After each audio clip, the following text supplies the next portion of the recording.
ekonom, podnikatel, europoslanec a zakladatel pravicově liberální politické strany Sloboda a solidarita. Dámy a pánové, pan Richard Sulík.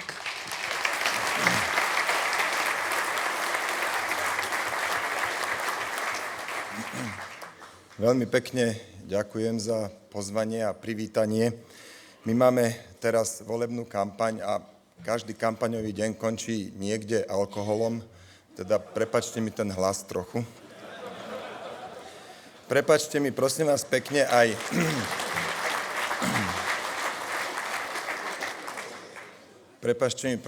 moje meškanie. Ešte kúsok pred Žilinou volám pánovi Zahradilovi, že všetko v poriadku, som tu na čas a potom došli tie Čechy. Zmenilo sa to celé, pol metra snehu a skrížený autobus a podobne, tak veľmi ma to mrzí. Ale mal som možnosť si vypočuť túto skvelú reč vášho staronového predsedu. Sťažuje mi to pozíciu, lebo už jedno, čo poviem, lepšie to nebude. Každopádne gratulujem k znovu zvoleniu. A nebolo? Nebolo?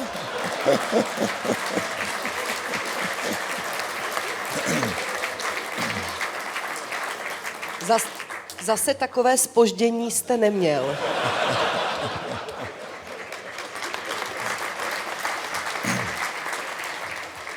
Ja som myslel, že vy ste nabrali už tieto európske maniere, lebo keď som ja bol zvolený za európskeho, teda člena Európskeho parlamentu, tak dostal som sa skôr nedopatrením do frakcie ALDE. Hovoria si, že liberáli, ale som až neskôr zistil, že to sú socialisti. A tam bol iba jeden kandidát na predsedu, Guy Verhofstadt, a v podstate ho sme volili tak, že sme ho nevolili. Že sme povedali, tu je kandidát a keďže nie je žiaden iný, tak je to vybavené. Takže prepáčte, pán. Ale predseda vám môžem povedať, hej? Toto nie je prvýkrát, čo som na kongrese ODS. Neviem, kto ma tu už niekedy videl, ale bol som v Prahe a bol som v Brne, je to veľa rokov dozadu. Ja teda stranu ODS tak trochu sledujem a obzvlášť odkedy som v politike. No a musím teda povedať, že klobúk dolu a gratulujem, ako použijem takéto typické slovenské slovo, ako ste zvládli ten turnaround. A myslím si, že bude to ďalej pokračovať, lebo je to práve tá konzistencia v názoroch a hovoriť aj veci, ktoré síce nie sú ľúbivé, ale sú správne, sú rozumné. No a tohto sa treba držať, o tom som presvedčený a vidieť to práve na príklade ODS. Medzičasom ste opäť dvojciferní a naozaj je to radosť vidieť. Ten prejav, ktorý som mal možnosť práve počuť, no môžem sa podpísať fakt po každú jednu vetu. Ja teda viem, že ale ste predseda, to môžem hovoriť, že tak. Takže ja teda viem, že váš predseda pochádza z akademického prostredia, preto lebo mi ho vychválil náš poslanec Peter Osusky, ktorý sa s vami pozná. A som si tak povedal, no, tak akademik, tak budú to nejaké poučky, ale však snad sa to bude dať vydržať. Ale musím povedať, že som veľmi príjemne prekvapený a pod každú jednu vetu by som sa podpísal. A je najvyšší čas, aby ste si vy...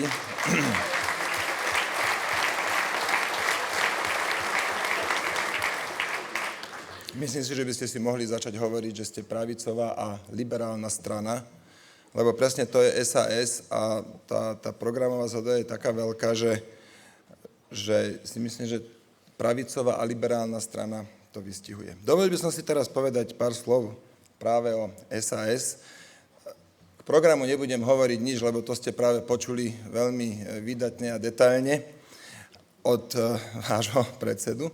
Ale poviem trošku k tomu, ako sme vznikli. My sme vznikli pred 7 rokmi a po obrovskom, priam raketovom štarte, kedy sme sa dostali hneď do vlády, čo nám samozrejme, že uškodilo, lebo všetci sme boli strašne neskúsení, tak potom došiel pád, bolo to práve na Grécku. Bolo to práve na tom, že sme odmietli podporovať nezodpovednú politiku, odmietli sme posielať miliardu eur do Grécka, Vy teda máte to šťastie, že ešte nemáte euro. Pričom veľmi dobre si pamätám v roku 2007, 6 a 7, kedy sa rozhodovalo na Slovensku o prijatí eura, vtedy zhodou okolností Česko nesplňalo tie podmienky, Slovensko ich splňalo. Aj vďaka ekonomickým reformám, vďaka rovnej dani, na ktoré sú možnosť a čest sa podieľať.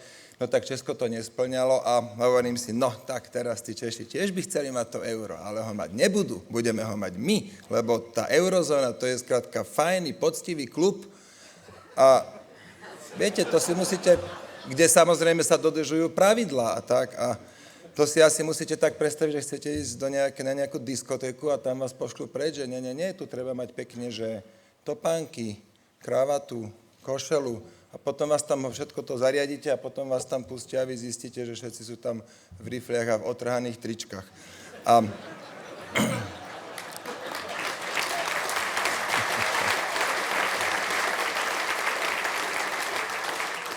Takže teda zažili sme si ten pád vlády, to bol taký prvý obrovský zážitok pre nás, kedy sme videli, ako dokážu inak súdni ľudia spojiť úplne nezmyselné hlasovanie o tom, či podporujeme vládu a o tom, či sme za to, aby išla miliarda eur a teda na to naše Slovensko miliarda je dosť, a aby teda išla do Grécka a skrátka na toto sme my nedokázali odpovedať jedným slovom. Potom samozrejme došlo obdobie aj útokov, aj ťažšie a tak ďalej. Tiež si ale môžem dovoliť povedať, že sme konsolidovaná strana a ako som už vravel, sme strana, ktorá je pravicová, liberálna, a rozumieme pod tým to, že sme za viac osobných slobôd, to je to, prečo sa vnímame ako liberálna strana a o sebe to hovoríme, a sme za viac ekonomických slobôd, to je to, prečo hovoríme, že sme pravicová strana. Ako vidím, v strane ODS máme takého toho názorového, vďaka tej názorovej zhode, takú tú spriaznenú dušu a veľmi dúfam, že táto možno nastávajúca spolupráca alebo takéto tesnejšie kontakty sa budú čoraz viac intenzívne. Oni začali už minulý rok v lete, kedy som sa teda dostal do toho Europarlamentu, najprv do tej frakcie liberálov a potom potom som si vlastne povedal, že je úplne jedno, ako sa to dieťa volá, či liberáli alebo konzervatívci, ide o to, čo hovorí, aký majú obsah. A nechal som sa teda zlákať vašim pánom poslancom Zahradilom, ktorý by som chcel veľmi rád pozdraviť, a jeho kolegu. Kde sú? Sú tu? Pán Zahradil? Nie je tu? Pán Zahradil tu nie je. Ja vás zdravím, vy ste mali byť tu. A musím povedať, že tá spolupráca je veľmi dobrá a keď niekedy, viete, lebo tie hlasovania sú veľmi náročné a človek tam niekedy aj stratí prehľad. A ja teda, keď stratím prehľad a chcem vedieť, že čo si myslím, tak sa spýtam vždy pána Zahradila a funguje to naozaj dobre.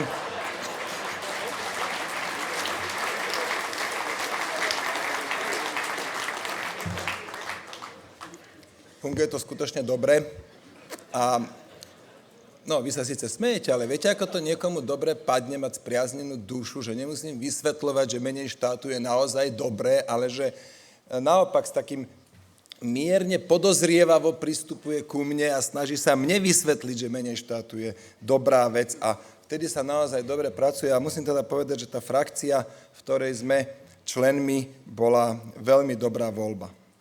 No, nechcem dlho rozprávať a chcel by som v podstate už na záver, aj pretože tá programová blízkosť z vašej strany je taká zjavná, aby som tu chcel pozvať pána predsedu, už teda jedno, koho si zvolíte za predsedu, ale teda pána predsedu na náš kongres, hovorím to tako verejne, aby nemohol odmietnúť. A dúfam teda, že prídete aj s pánom Zahradilom, budeme mať. My máme na jar kongres, čiže vy sa k nám dostanete určite na čas a nebude pol metra snehu. Teraz, keď sme pri tých aktuálnych témach, v podstate minulý rok boli to najmä dve, také tie európske, to je Grécko a migranti. V obidvoch sa samozrejme, že zhodujeme a tiež musím povedať, ako sme už aj pred chvíľou počuli, dochádza k obrovskému zlyhaniu európskych elít a medzičasom už neviem to inak vysvetliť, akože dochádza k zámernému zlyhaniu. Ja si teda ešte viem predstaviť, že pani Merkelová po tom, čo celé leto mlčala a nepovedala k migrantom ani slovo, že keď sa postaví nakoniec koncom augusta pred kamery, ja som teda čakal, že povie, no dobre, my sme to podcenili a už to naozaj ideme riešiť a už ideme sa k tomu vážne stavať, lenže ona nie, ona povie Willkommenskultúra, poďte všetci sem a my na to doplatíme, práve tie menšie krajiny, preto lebo čím viac tých migrantov príde a čím väčšie problémy bude mať Nemecko, ktoré ich má obrovské. Ja som tam 10 rokov žil a som aj s veľa ľuďmi v kontakte, tie problémy sú už dnes obrovské, budú tento rok možno ešte väčšie, lebo minulý rok to bol iba 1 000 000 ľudí, teraz sa očakáva 3 milióny a to nie je, že niekto tu straší, to odhaduje Európska únia. Tie problémy skrátka budú čoraz väčšie a čím väčšie problémy tam v Nemecku budú, o to väčší bude tlak na Čechy, na Slovensko, aby teda sme si ich nejak prerozdelili. Vyteká v byte vaňa a oni rozmýšľajú, ako tú vodu vytečenú roznesú po byte, namiesto toho, aby rozmysleli, že kde zoženú najďalšiu zátku. Bohužiaľ, v takejto dobe žijeme úplne v pomílenej dobe. Ľudia si naozaj myslia, že spoločnosť môže vyžiť z nejakých sociálnych balíčkov, z eurofondov a z iných úplatkov pre ľudí, respektíve držhubného a najmä z almužien. Však to nezvyšuje životnú úroveň, keď stále tým ľuďom niečo dávame, keď sa im snažíme vysvetliť, že my zvýšime minimálnu mzdu a teraz vy budete bohatší. To jednoducho klameme, ani nie, že klameme my sami seba. Klamú oni nás, tí, ktorí skrátka teraz majú kľúče od miešačky a treba ich im zobrať.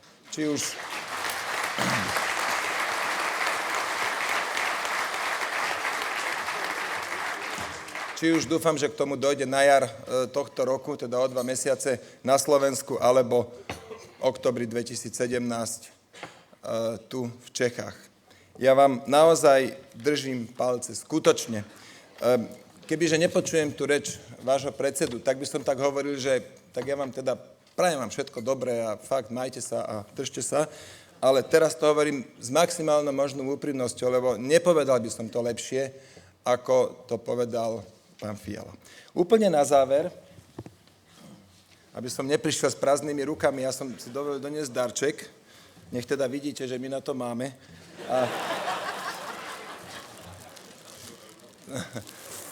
Myslel som, že také slovenské korbačiky.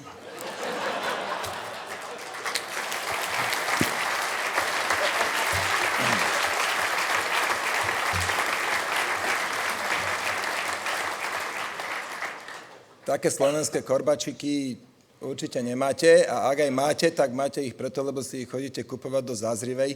Tak dovolím si darovať, mám tu 2 balíky, čiže pán Zahradil, ten druhý je pre vás. A potom ešte si dovolím darovať jednu vec, a to už je všetko, nebojte sa. Napísal som knižku o varení.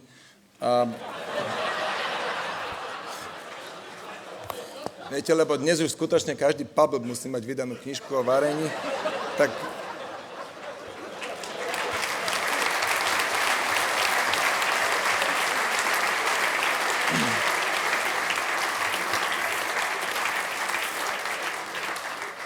som si, viete, všetci títo C-čkoví herci majú knižky o varení a tak, a som si povedal, že no už keď sa pridám, už to bude vyzerať čudne, ale keď sa pridám ako 6. politik v poradí, tak to už nikomu nevysvetlím, že ja som naozaj chcel napísať knižku.